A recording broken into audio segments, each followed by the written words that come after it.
Okay, welcome everyone to the March 20th, 2024 Finance Subcommittee of the Brookline School Committee. We will jump right in with first item on the agenda, which is approval of Finance Subcommittee meeting minutes for February 28th, 2024 and March 6th, 2024. Can I get a motion? Thanks, Natalie. Do we have to vote those separately, Betsy, or can we vote them as one thing? I think it's fine for one thing, and Okay, unless anyone has a problem and wants to do them separately. okay. Sarah, do you second? Yes, okay. Natalia, how do you vote? Yes. Sarah? Yes. And I vote yes. Okay, on to the next item on the agenda, which now I lost the agenda. Give me a moment. Apologies. This is what happens when I spend too much time joining Zoom at the beginning, and then I run out of time to do everything else. It's grants, if you don't It's find grants, thank you. Mhm. So the grant item, there are the two grants that are here, both that are from the state. One is from SEL Mental Health, and the other one is for civics teaching and learning. And the total for the two combined is 84,375. Any questions or comments from the subcommittee or anyone? No? Okay. Can I get a motion to approve? Motion to approve. Okay. Sarah, do you have a second? Second. Okay. Sarah, how do you vote? Yes. Natalia? Yes. And I vote yes. And then next is gifts. That's And thank you by process of elimination. And so you can see there's about 8 gifts there, mostly for the high school. One is for the Whipple Writing Fellowship, which is such a great project. And then that's from the Whipple Fund, $2,000 from the Society for Science for the science department. And then several gifts to the boys volleyball team that will go into the athletic gift account. And then one donation to the district for $500. So thank you to all of the donors for those gifts. Any questions or comments from the subcommittee? Okay, can I get a motion for approval? I motion. Okay, Natalia, I'm gonna take you as a second. Sarah, how do you vote? Yes. Natalia? Yes. And I vote yes. Okay, next item on the agenda, which like I said, I've lost. What is the next item on the agenda? It is the BHS bus, South Brookline bus, but Susan, I think we can pull up her presentation, which has Yeah, it covers several items. everything in the agenda, right? Yeah, Okay, that's okay, right. so why don't we do that? Susan, would you like me to share it for you? That would be great. All You're right. so good at that. Well, hasn't happened yet, so be careful.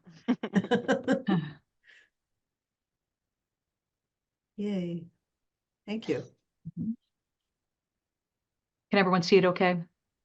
Yeah, before we get into this, I just want to preface people with a reminder. At our last meeting on March 6th, we had a review of all of the user fees, and there were several questions, and this follows up on some of the questions from last time. And there was, just as a reminder again, there's an entire series of fees that are collected, and only a few of them were recommended for increase this year. One being materials fee, one being some of the fees for testing that are pass-through fees, the BEEP tuition, which we're going to talk to more extensively. And were there any other ones? I don't think so. I think those might have been it, right? So this is the follow-up and answering some of the questions and then that came up during that conversation. And then I think we'll have a more extensive conversation about the BEEP tuition. Has Margaret joined us yet or not yet? Not yet. Okay. Well, why don't you go ahead, Susan, and then we'll hopefully she'll be here by the time we get to BEEP. Yeah. So one of the questions that was asked at the last meeting was regarding ridership and the cost of running the two BHS South Brookline buses. So this year it costs $189,000 to run the bus, and next year the cost would be $198,000. And then in terms of ridership, historically, that bus would run approximately 120 to 130 students per day to and fro. And since we eliminated the fee, we have 200 students that have registered for riding the South Brookline bus. It doesn't mean every single one of them rides every day, but the morning runs are always full. And we call it the early after school bus. The 3 o'clock bus is always full. The 4 o'clock bus can be full, but sometimes it just depends on what's going on after school. So that is the ridership, and that is the cost associated with the BHS South Brookline buses. Any questions from the committee on that? No, that's I just- clear. I just have one question, which is just sort of thinking about it from a per user basis. So it's about, is that like about $500 per year per student? Am I doing my math right? No, $1,000, I'm sorry, per student per year. Is that Mhm. correct? Well, about that. Okay, and so it's about, and if we take it at 180 school days, then it's about $5-ish, $5.50 a day. So it's comparable with the T, but providing the direct service back and forth. An interesting way to look at it. Maybe that's how you were looking at it at the time. I don't know.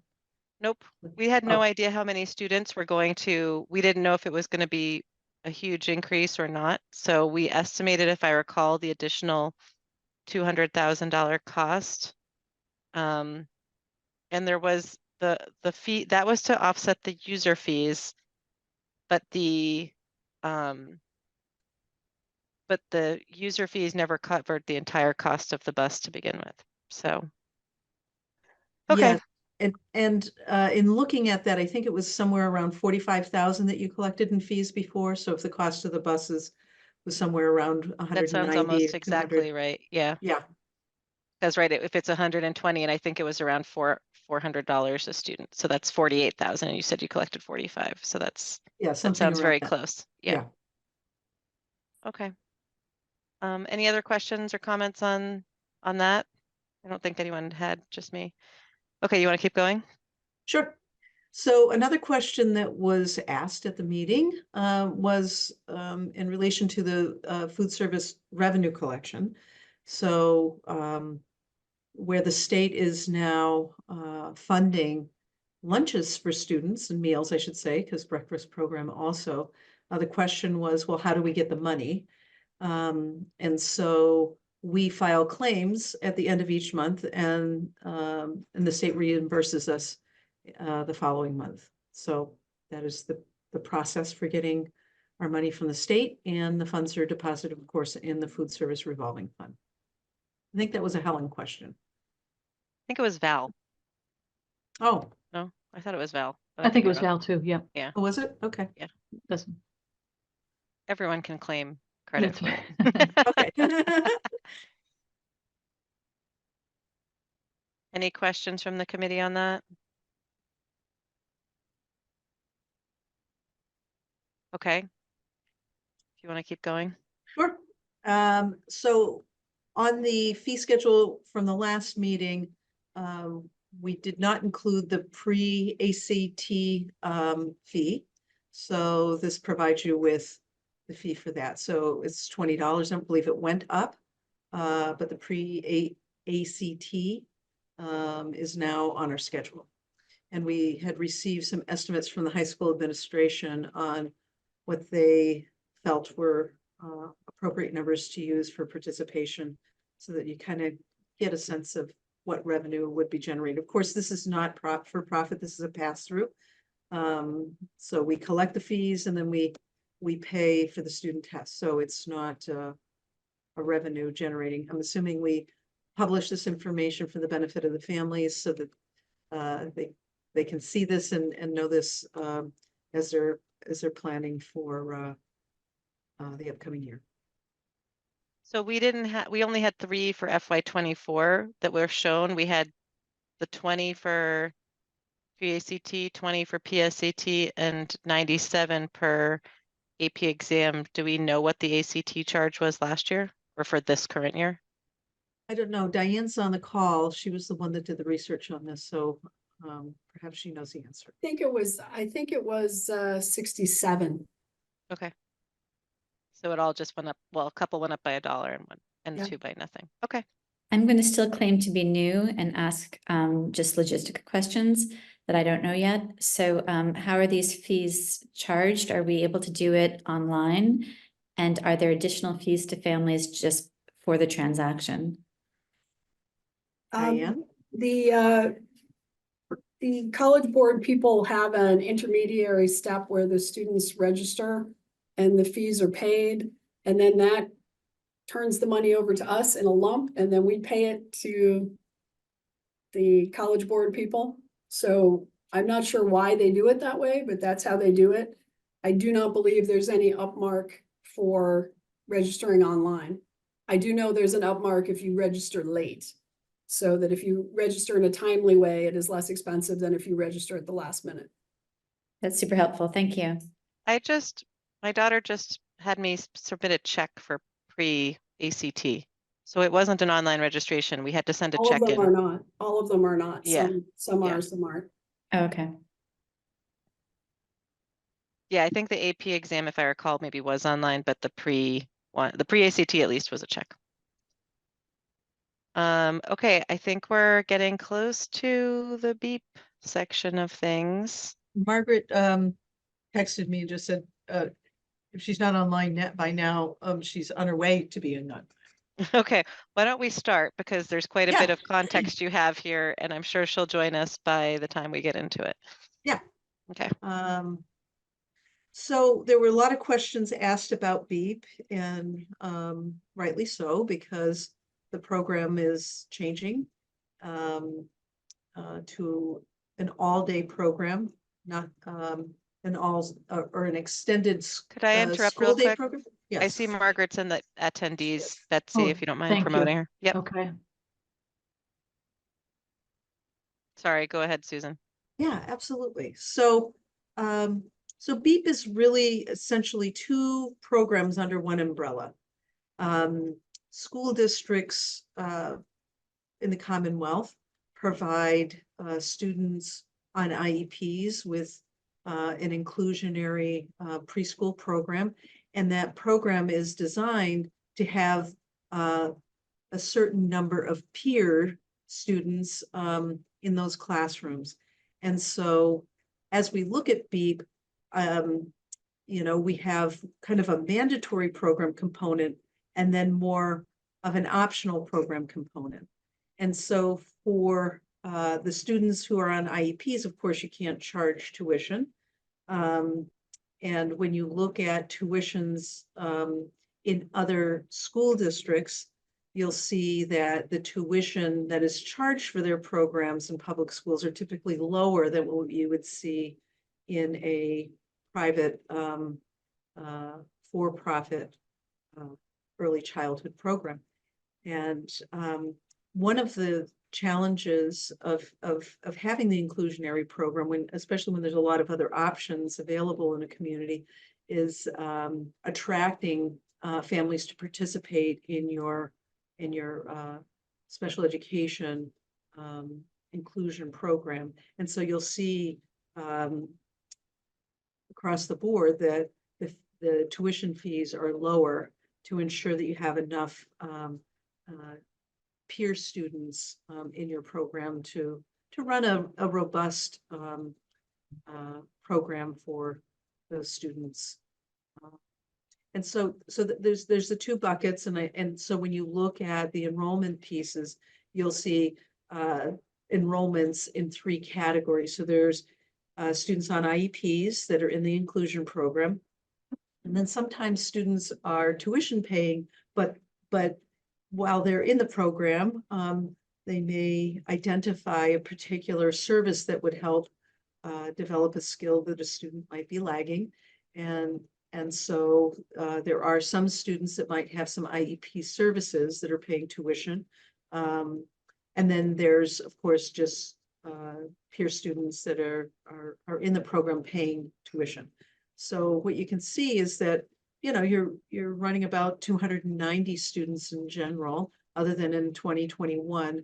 Overall, a dip, not surprising, that was a COVID year, that you'd see fewer students participating in the program then, but it looks like you're running around 288, this year, 270 last year, 293 the year before. So there seems to be some consistency. And over the last 3 years, you've run, between 53 and 55 students on IEPs with full inclusion services required. So I thought it would be important to share that. So, I've heard, not necessarily from this committee, but others think that the BEAD program is a business model, revenue generating, and it really perhaps maybe a component of it is, but it isn't self-funding, and it never would be self-funding because the nature of the program or the origins, maybe not of BEAD, but of these early childhood programs in public schools are centered around an inclusion, early childhood inclusion program. So, and I provided some information here about, ratios and giving you the citation if you wish to look a little closer at what the regs say. But essentially, they recommend a ratio of peers to students on IEPs in a classroom, somewhere between 50 to 75% peers to students on IEPs. So I thought, Margaret and I had spoken and felt that, running an illustration using a 60% ratio of peers to students would be more likely what it would look like here in our programs. Of course, this is a rule of thumb. It's not concrete. In some classrooms, you would have less peers depending on the needs of the students. And, perhaps in some you might have a few more, but just to illustrate, this year we have 55 students on IEPs in that program. And so the complementary peers would be 83 if you were running at a 60% ratio. And the total enrollment for that component, for the inclusionary program, would be about 138 students of the 288 students enrolled in BEAD. A couple of things to note, again, that public school tuition rates for students attending these early childhood inclusionary programs is less, and you'll see that in the data below. And another thing that Margaret and I talked about is, if we only ran an inclusionary program here, would we have sufficient space within our walls once Pierce school was completed to provide that program within our schools? And the answer to that is yes. We do not have enough space right now for the entire BEAD program, and so we do have leases that we pay for, and we'll continue to pay for if we want to keep the BEAD program as large as it is today. So tuition, again, just reiterating here that the costs are a little less, and here's some current data on private schools in the area and then public schools in the area. So you can see, as I was stated earlier, that the rates are much higher for the private schools than they are for the public. So currently BEAP is tuition for the BEAP program is $12,000, but it's not for a full day program. Our program, I think, currently runs from 8 until 11:30, but Margaret can correct me if I'm wrong, maybe 12. And we would, am I right, Margaret? 12:15, sorry, 12:15. Sorry, 12:15, okay.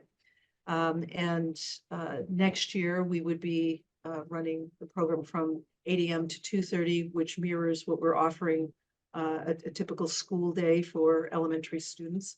And then on Fridays, of course, we would be running the program from 8 until 1:40.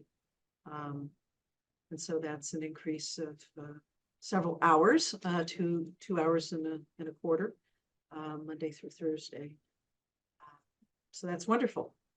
So we don't know exactly what our participation is going to be under this new model. If it remains what it is today, then and that's the only information we do have. I've provided some information about what at different tuition levels, how much revenue would be generated. So we have 233 tuition paying, less our 40 that receive financial assistance, which leaves 193 paying students. And so if you take 193, multiply it by 14,000, you get a revenue of 2.7 million. At 15,000, you get basically 9 million. At 16, a little over 3 million, and at 17, 3,281,000. So the next section shares with you information about the cost. So the school operating budget supports 4,108,000. The revolving fund pays for $2.9 million in expenses, and then we have a grant that funds 210,000, and then the classroom capacity for those leases, 717,000, and then the benefits associated with the BEEP staff is a little over $1 million. So the all-in cost of BEEP is $9 million. Can I ask a question, Susan? Yes. So like the school operating budget, big picture question. Is it correct that the school operating budget is essentially covering the special education costs and the revolving fund is covering the costs that are associated with, I'll say, the general education program of the of BEEP? I don't think it's as clean as that, but what I can say is that the school operating budget does fund all special education expenses.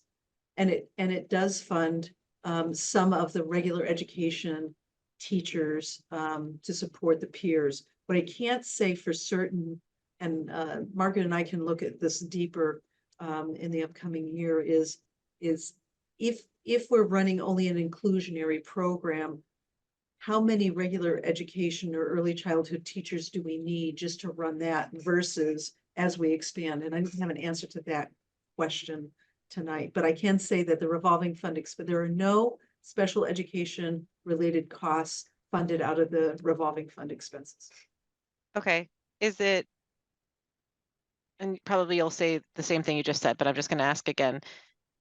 As you think about the 60% peer number, does the operating budget essentially cover the special education plus the peers, but not which is 138 students, but not the other 150 students? That's what I can't answer tonight. Okay.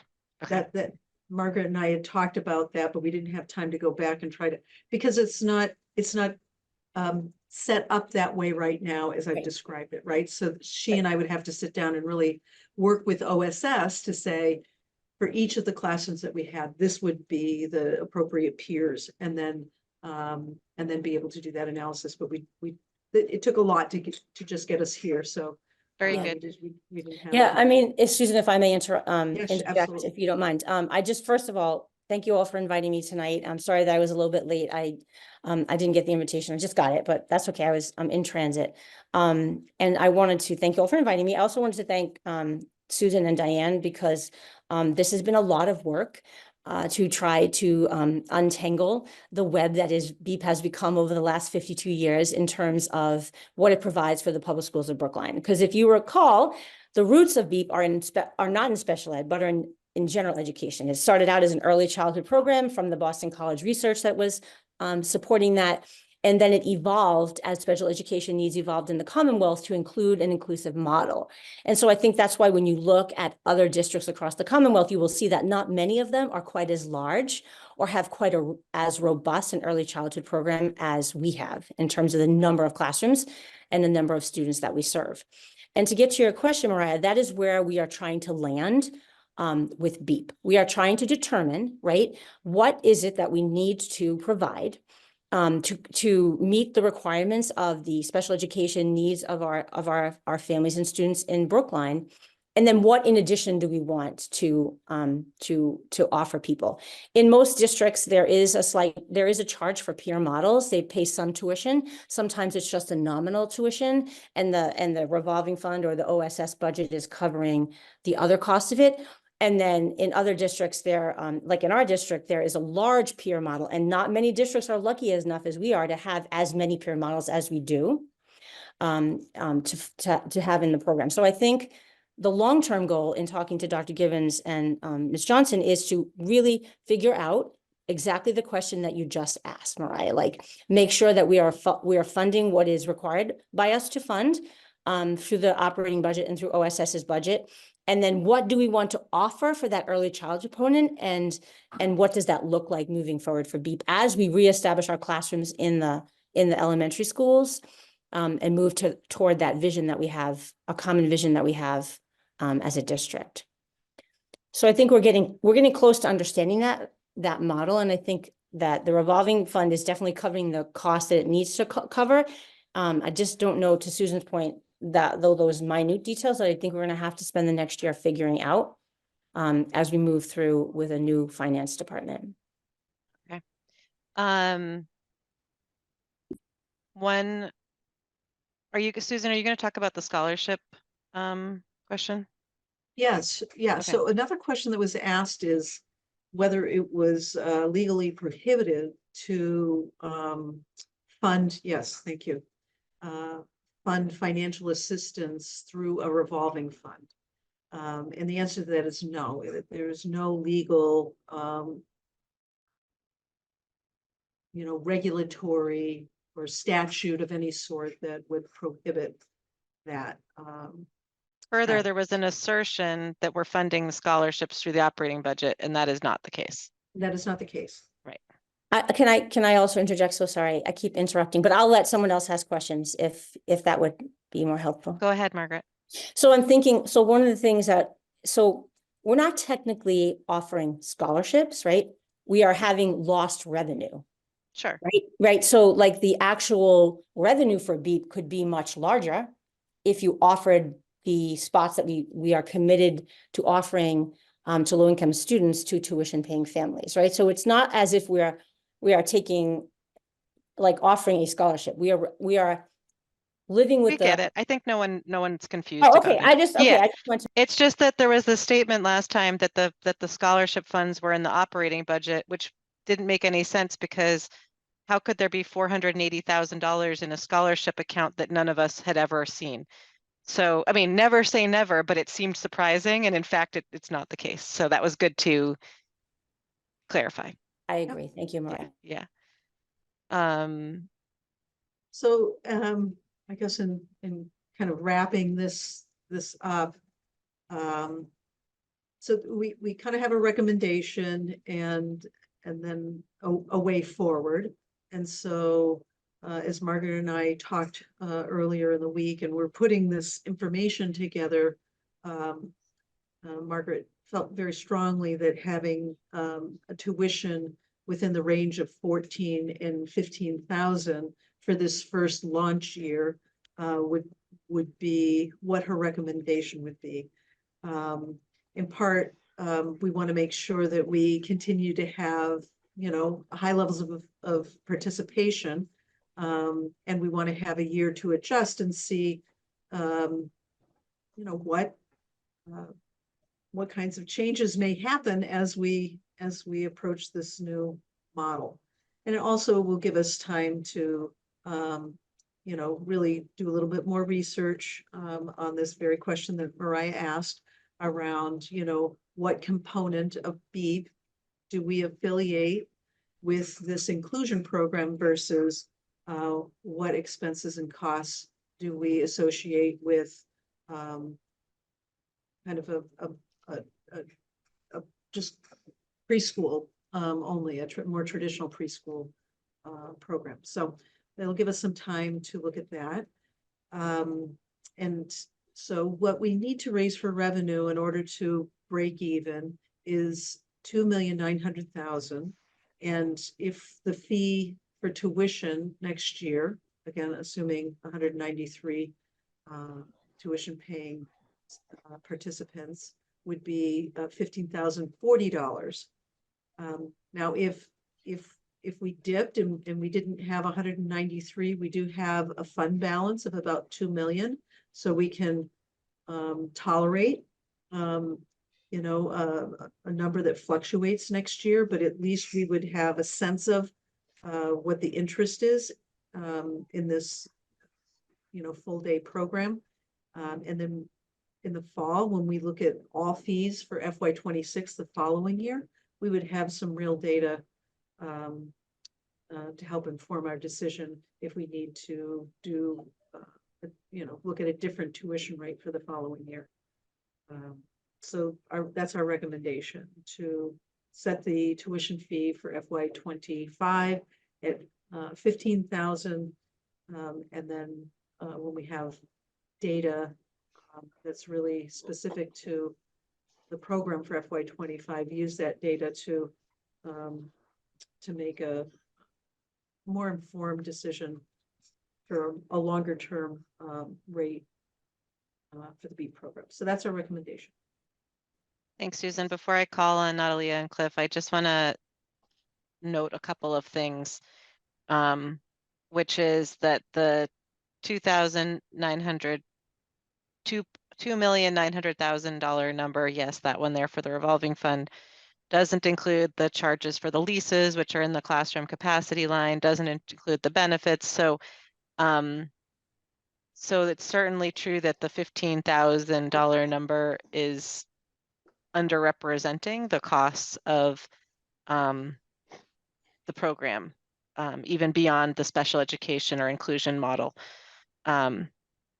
With that said, I would just preface this all by saying, when we talked about this, all the fees 2 weeks ago, we've said that in addition to everything you said just now about having a sense of where the enrollment ends up for the fall, that we're also going to be revisiting all of the fees in the fall as we readjust this annual schedule. So this is, as we think about this as a transitional moment in time, there is, I'm not going to call it an opportunity. There is the ability to do things for this year that we don't necessarily need to say, oh, we're going to carry this forward forevermore, and this was a decision that should be locked in. If we can treat this number as a transitional number, and then do the additional evaluation for the 6 months from now round with more information. Natalia, and then Cliff, and then Margaret. But Margaret, if you have to jump in to clarify, like, don't raise your hand. If it's general comments, wait in line. But if it's like clarifications that will be important to people's questions, then feel free to skip to interrupt. Right. No, I certainly appreciate, want to give everyone a turn, and so I will wait until then, and I will take Okay. my hand down. Go ahead, Natalia. I mean, I was going to ask sort of what you just answered, Maria, that is the right comparison just that revolving fund expense. And from what I hear, it's not. If we really wanted to be comparing the income and the cost, it should be much more like a, 3.9 or even 4.5, which I think then would be out of the question. I worry a little bit about the messaging to parents of like, it's, this year, and then we change it by, like, if it goes up by like another 5,000, I think it is important, if you really think that this might be an underestimate based on my gut is that it's an underestimate. If we're given everything that's going on with the school budget, I would, I think it's much better for parents to, when you say 6 months, Maria, the question is, would we change it in 6 months, or would it have to be the next year? No, it would not be till FY26. We would be discussing it at the beginning of the budgeting cycle in FY25 for FY26 that would start on July 1 of the following year. it would impact parents who started and were still going to be there, but new parents maybe would be okay with. Like, I just don't know how parents would feel about. Anyways, it just 15,000 to me, given what we had said last week in terms of the number of hours that's increasing, that would have been, if it was a proportionate, it was closer to 22,000. Is that what we had said last week, or 19,000? It was 17.5, which was relatively proportionate. 17.5 was Yeah, relative. I think it was like a 43% increase in tuition versus a 47% increase in hours. So Okay. slightly fewer dollars per hour. Was okay, so that would have been And less than they were paying for the extended day this that's year. yeah, okay. Yes, So and which this was is 19, you're right. 19 and was the change. extended day. Okay, so I mean, again, I don't want to be in a position to be negotiating live right now. You know, if this is the recommendation and everybody else agrees, but it feels to me that it's an underestimate of what we actually need. And I'd be a little concerned about that and the message, you know, that next year we can bring it up to 20. I think once you've done it, like, this is the opportunity to really think about it carefully. So that's just my comment. Thank you. Cliff? Yeah, last year there was a pretty big study done, and there are several presentations made, and there were, from my perspective, representations made in terms of the override ask, specifically for BEEP. And, I've got the charts from last year in front of me, and the analysis from last year. We spent a lot of time on this, and I'm kind of surprised at what I'm hearing, because it is a change from what we heard last year and what the administration told the advisory committee and told town meeting, and frankly told the voters, in terms of what was going to happen with BEEP, and why, and how things would be self-funding. Well, hold on a second, Cliff. Hold on, let me finish. Okay. Self-funding for the increase, to move to full day. And, to have set and projected a $17,500 fee for FY25 last year, and now to essentially drop that, I just don't, I don't get it. I don't see how this dovetails with what people were told last year. And I think there has to be a connection between what the administration, the school committee approved last year and what you're talking about now. Because if there isn't, it's just, it's really going to be a problem.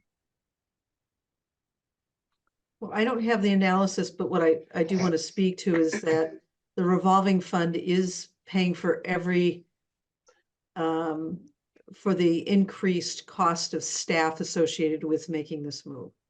That is not, the increase is not showing up in the operating budget. It's showing up here under this revolving fund expense. I just want to be clear about that. Susan, aren't the increased hours for the special education teachers in the operating budget? For that, yes. Yes, They just- have to but- be. Right. By law, What they I have to be. did is Margaret and I sat down and I looked at when we moved the expense up to a full day in terms of increasing staffing. The delta was $700-something thousand.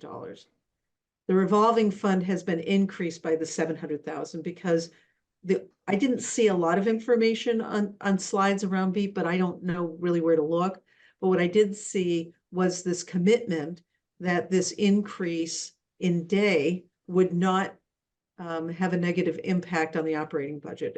It said it would have a zero impact, in fact. So I did allocate the increased cost for staffing to be able to go to the dollar amount off to the revolving fund.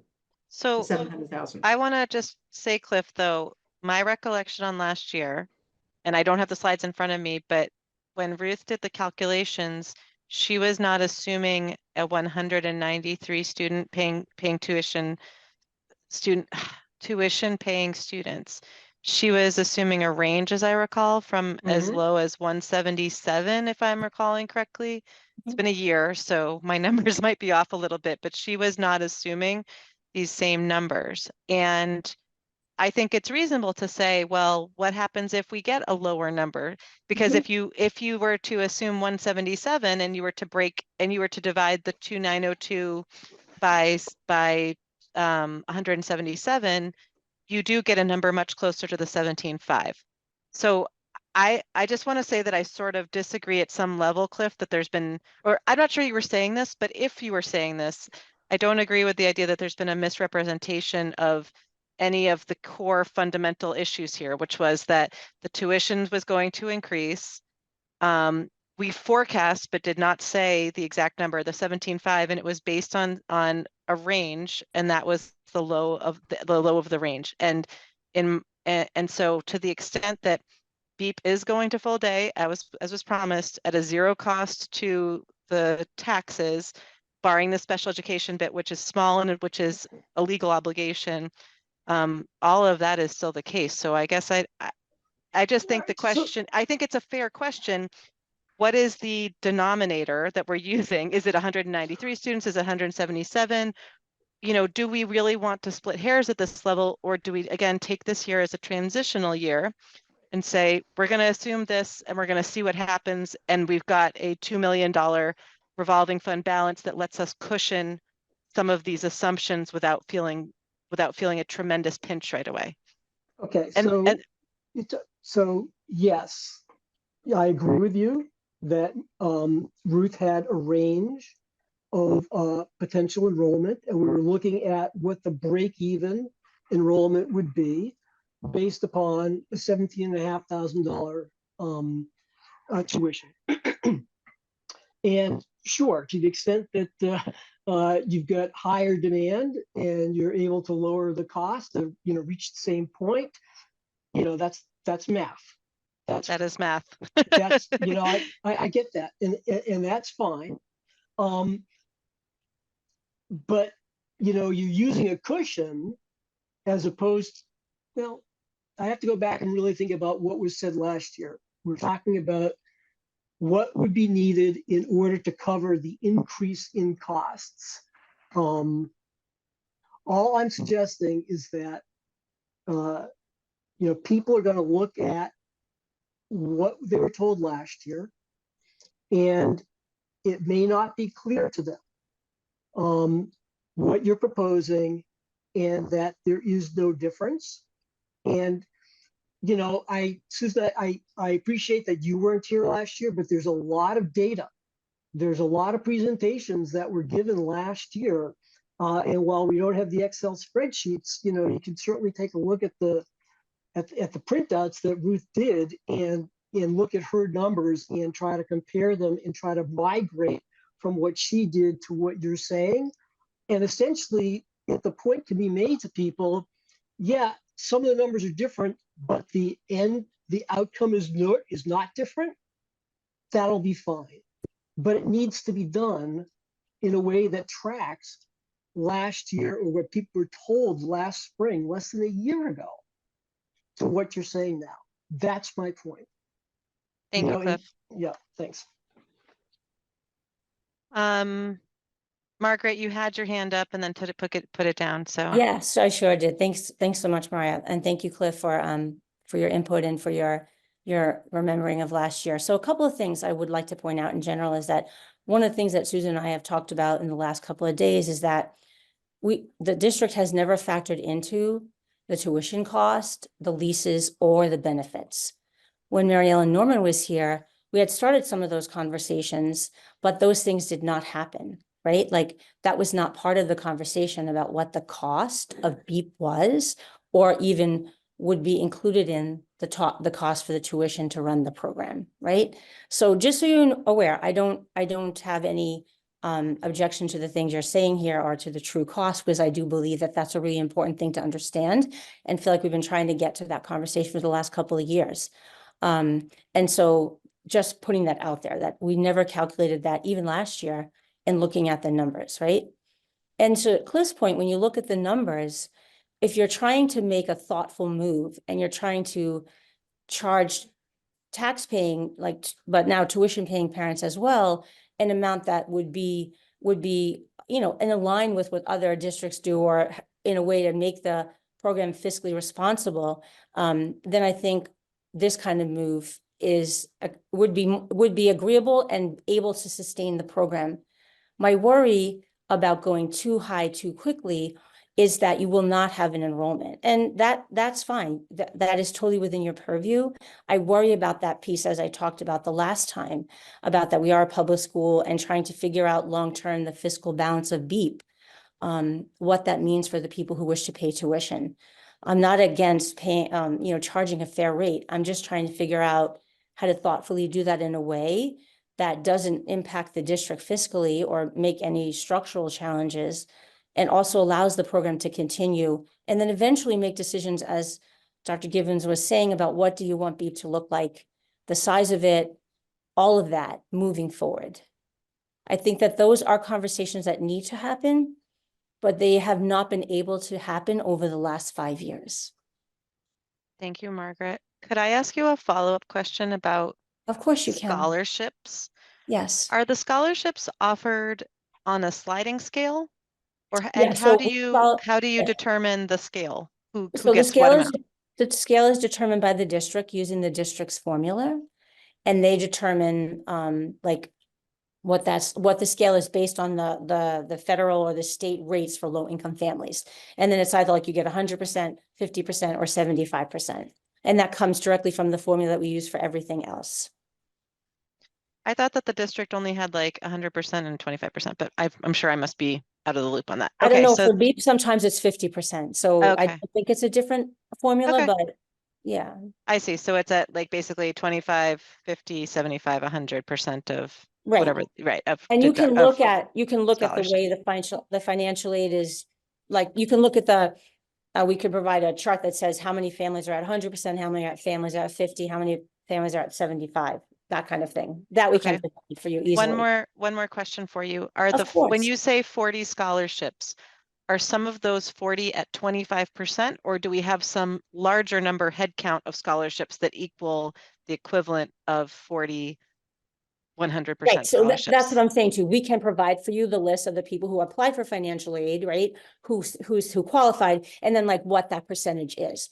But off the top of your head, last year when you did the 40%, when you did the 40 scholarships, is the number actually 40 scholarships, or is it some larger number that when you take their No, it's fractional? not more than 40. So it's 40 people who Okay, so it's receive actually less than tuition 40. assistance, and some of that Okay. is 25% or a 50% or 75%. Right, exactly, right, yes. Okay, To so your it's point, calculate that piece as well. I see. Okay, Yeah. thank you. So it's not like, okay. that- Yeah, yeah. And Yeah. so to some extent, if we were to go above, I'm going to say a number Yep. between 15,500 and 16,000. Mhm. I'm throwing this number out there. The Right. 15,500 is a 3% contingency over Mhm. the 15,040.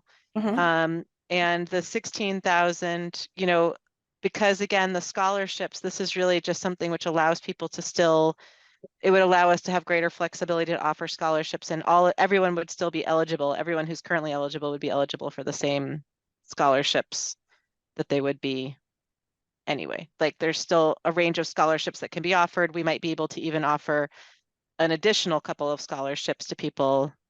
Although you have funds in the revolving fund anyway. So in theory, you're not held back by the 40 number, other than by guidance of school committee to you. In the past couple of years, we've said go up to 40, and so you have, right? Did you use the rest? So I think, yes, I agree, but I also think you have to think about, if you want to get to the 193 tuition paying seats, right? That matters. So it matters, then you can't, like, it is a balancing act. It's really a business model that so if you're really counting on the revenue for a certain number of tuition paying seats, then you have to think about whether or not you can offer that many more less tuition paying seats. We're talking about full tuition. I understand, but yeah, I think that there's a range there. And if some of these people are really 25% tuition, then we're talking about maximum $3,500. So right.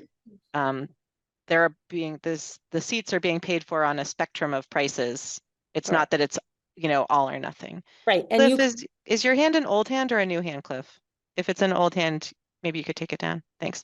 and I think I think that there are definitely ways to think moving forward about BEEP in terms of like lots of different things you can consider, right? I definitely think that there are ways, if you're thinking about generating revenue and you're thinking about that piece, there are conversations we can have about that as well.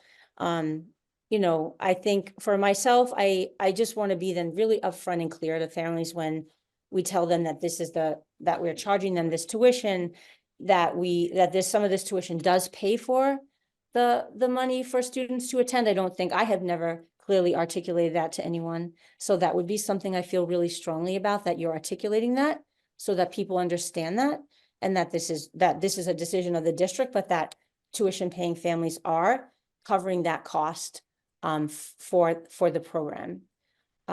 So I think that's I a don't really quite important- understand why it's a big deal this year and wasn't before. Well, And because also, it I'm not is sure why it feels like it's being presented as a negative, where I see No, it no, as no, a it's certainly not a community-based negative. No, positive. Okay. I don't Can think I it's a just- negative. Can I I ask, just but think is it's that important to true? be clear Is about it that, that's all. true that we're doing that if in fact their tuition is not covering the building costs and everything else? Like, yes, we might be subsidizing the people who are paying less, but is it true that their tuition is what's subsidizing it, or that it's some other, like, I'm kind of getting confused because of the other comment that buildings and other expenses aren't included. Benefits. Yeah, Right. but to tell parents that you're actually paying for someone else, when in fact everybody is to some extent being subsidized, some more than others, I think it's misleading. And I would, unless I'm wrong in that interpretation. Well, like I said to you before, we've never factored in thinking about the charge for tuition, those other things that are on the list in terms of No, benefits. and it's fine. I'm Yeah, just saying that yeah. it would be a misrepresentation to say that this tuition that they're paying is actually subsidizing other families, when in fact. It's subsidizing, a whole bunch of people are being subsidized, right? Including Yeah. them. No, I totally agree with you. I mean, I just think from my own perspective, just thinking about that, I think it's just important to understand, again, the conversation we've been trying to have for the last few years about what does BEEP cost and what size of BEEP do you want or need to have? And then what tuition does that cost for families?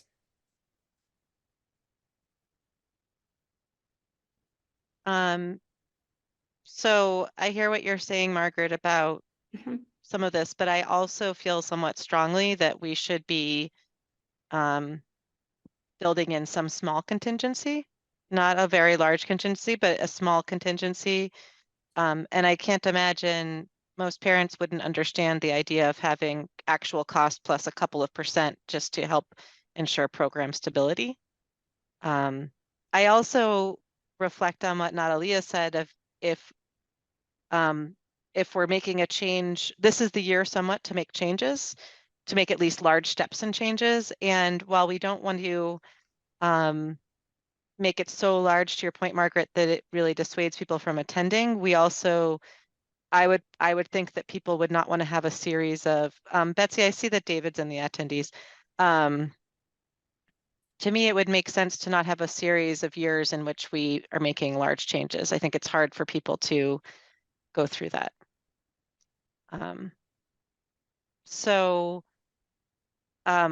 Sarah, go ahead. Yes, I had wanted to underline that point too, so that's great. And I think we've already covered most of what I wanted to say before.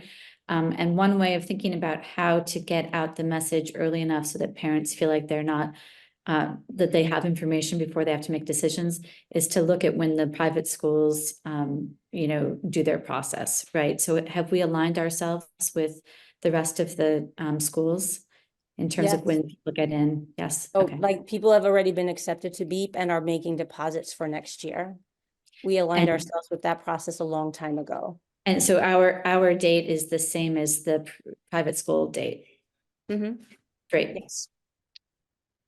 Margaret, just on that note, do you have any sense that deposits are down this year, or are they? No, I think in some places they're doing really well, like at Driscoll, at Ridley, at Hayes, at Runkle, like they are. Is there anywhere there aren't? Is it I think South at Lynch Brookline? and Putterham, we're struggling because we don't have the extended day, and that's why I had made that proposal to offer a BEEP extended day, at least at Lynch, so that we could support those 10 families that lost the schools for children and keep them in the program.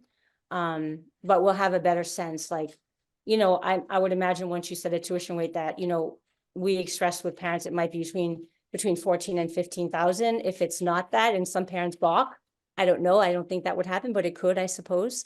It's a complicated matrix, the BEEP program.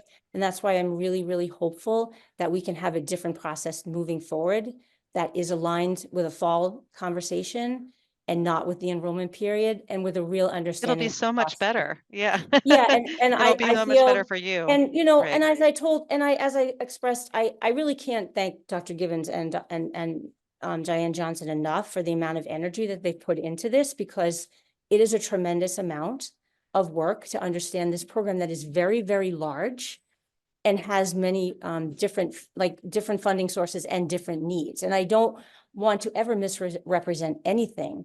And I just think getting a better understanding of what BEEP is really important for the district, for the town, for everybody. And as I said to Dr. Guillory and to Dr. Gibbons, like, I feel very, and I think I told you all this last week, like, you know, managing a multi-million-dollar, like, part of a program within a public school system is a lot to think about. And so you want to be really careful about how you do that, to Sarah's point and to Natalia's point about the messaging and the conversations you're having with families, because we are a public school system as well. That's Thanks, all. Margaret. Yeah. Yeah. Yep. I just want to second your thanks of them and our thanks of you for and your team for making BEEP happen. It's really such a gem. No, I know that. And yeah. I want to appreciate the school committee and the town, who I really do think moving to a school day program will stabilize the program long term. I do think that it's the way that all districts are going. If you look at the news and you look at districts around us. And I'm probably more mindful of cost than some people are, just because that's my upbringing. So sorry if that impacts my thinking sometimes in ways that might not for other people. And I never want anyone to feel like we said something that wasn't true, because I really don't feel that way.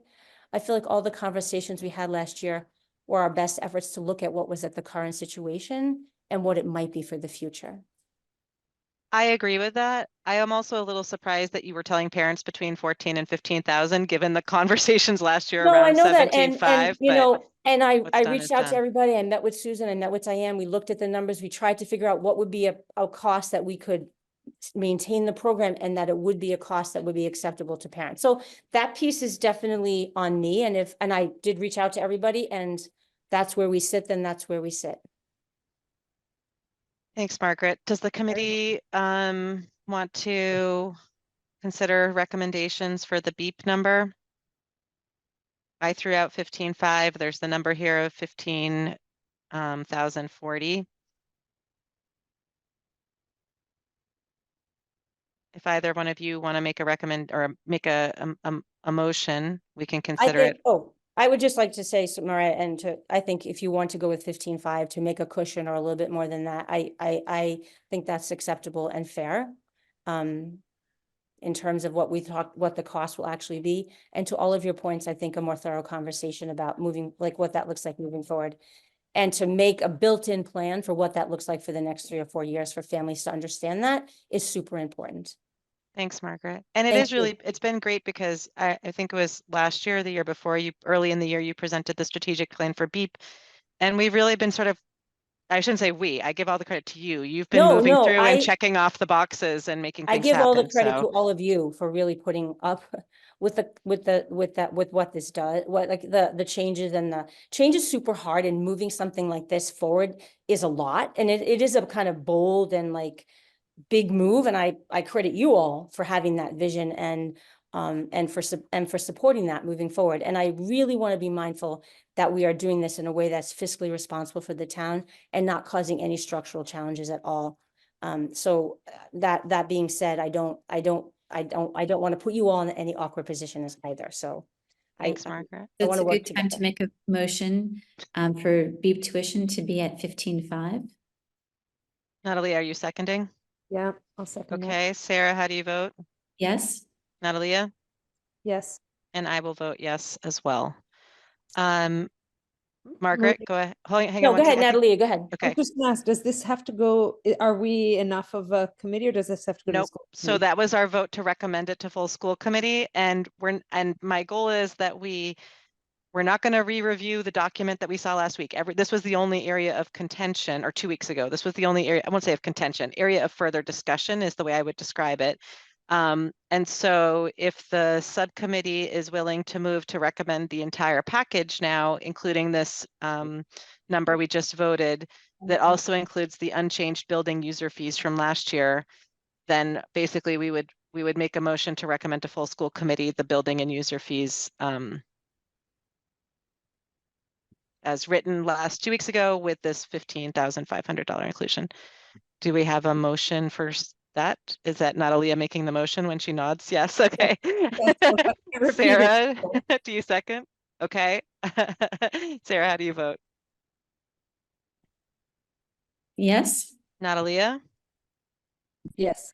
And I vote yes as well. Is that the end of the agenda? That's the end of the agenda, right? Okay. May I just say something quick? Of course. I just wanted to thank you all for all your hard work. I do know how hard your work is.